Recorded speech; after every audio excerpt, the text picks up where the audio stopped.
আচ্ছা, শিবিরকে বেছে নেওয়ার কারণ অনেকগুলাই আছে। প্রথমত যদি বলি যে ক্যাম্পাসে তো আমরা ৩ বছরের বেশি সময় ধরে আছি। যতদিন থেকে শিবিরকে দেখছি, ক্যাম্পাসে সবার থেকে অন্য সব ছাত্র সংগঠনের থেকে শিক্ষার্থী বান্ধব এবং নারী বান্ধব হিসেবেই দেখছি। প্রথমে মহান আল্লাহ রাব্বুল আলামিনের কাছে শুকরিয়া জ্ঞাপন করছি যে আল্লাহ অনেক বড় একটা পরীক্ষায় আসলে উত্তীর্ণ করেছেন, আলহামদুলিল্লাহ। আর অনুভূতি তো অবশ্যই একটা দিকে ভালো লাগছে যে শিক্ষার্থীরা আমাকে পছন্দ করেছে, আমার উপরে ভরসা রেখেছে। কিন্তু একই সাথে চিন্তারও বিষয়, এত বড় একটা দায়িত্ব এসেছে, তো আল্লাহর কাছে অনেক বেশি সাহায্য চাচ্ছি যাতে পুরো বছরে এই দায়িত্ব সঠিকভাবে পালন করতে পারি।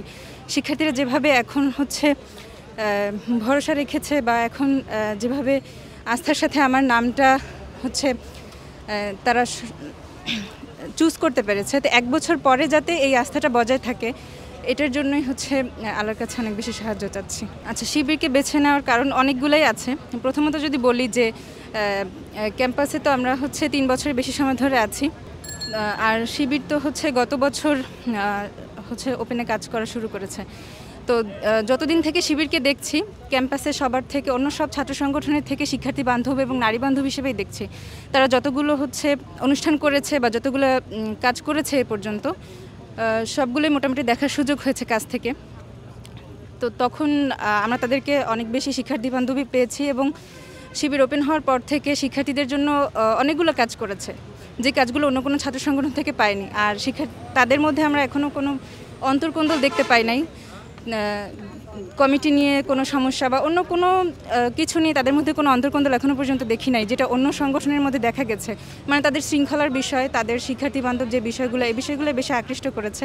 আর এর পাশাপাশি আমার মনে হয়েছে যে আমি যেভাবে কাজ করতে চাই তার জন্য তারা একটা ভালো ফ্লোর আমাকে দিতে পারবে, আর এখানে আসলে আমার জয়ী হওয়ার সম্ভাবনা অনেক বেশি।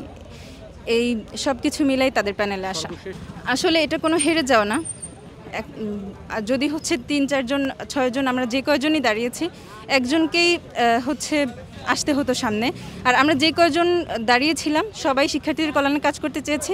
তো আমি চাইবো যে এই 7 জনই যাতে আমরা একসাথে কাজ করতে পারি। তাদের যে ইশতেহারগুলো ছিল এবং আমার যে ইশতেহার ছিল, সবগুলোই যাতে আমরা বাস্তবায়ন করতে পারি, এই জন্য তাদের সবাইকে নিয়েই আমি একসাথে কাজ করতে চাই। তারা যাতে আমার সহযোগী হয়ে থাকে এই আহ্বানই জানাবো, এবং তাদের জন্য আসলে আমি অনেক বেশি দোয়া করছি যে আজকের দিনে তাদের জন্য মন খারাপ না হয়। কারণ দেখেন যে কেউ না কেউ কিন্তু তাদেরকেও ভোট দিয়েছে, তাদেরকেও অনেক শিক্ষার্থীরা চেয়েছে। হয়তো বা কিছু বেশি সংখ্যক আমাকে চাওয়ার কারণে আমি সামনে আসছি, কিন্তু আমরা আসলে কেউ হারিনি। আমরা 7 জন মিলে একসাথে কাজ করবো ইনশাআল্লাহ।